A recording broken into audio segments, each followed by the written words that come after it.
Tiruvuru MLA కొలికపూడిపై high command serious. నివేదిక కోరిన తెలుగుదేశం పార్టీ అధిష్టానం. గాలి జనార్దన్ రెడ్డి ఓఎంసీ కేసులో ముగిసిన విచారణ. మే 6న తుది తీర్పు వెల్లడించనున్న సిబిఐ కోర్టు. నేడు కొడంగల్కు సీఎం రేవంత్ రెడ్డి. పలు అభివృద్ధి కార్యక్రమాలకు శంకుస్థాపన.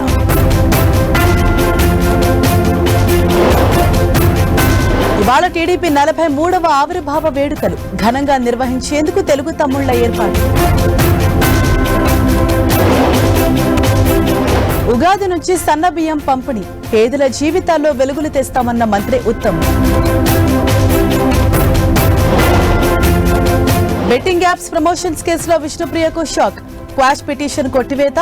విచారణకు హాజరవ్వాలని ఆదేశం. టీడీపీ ఆఫీస్పై దాడి కేసులో వంశీకి రిమాండ్ పొడిగింపు. విజయవాడ జిల్లా జైలుకు తరలింపు.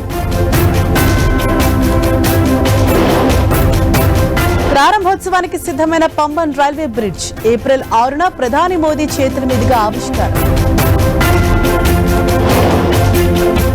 టేకుమేడల్లా కూలిన భవనాలు. శిథిలాల కింద ఆర్తనాదాలు.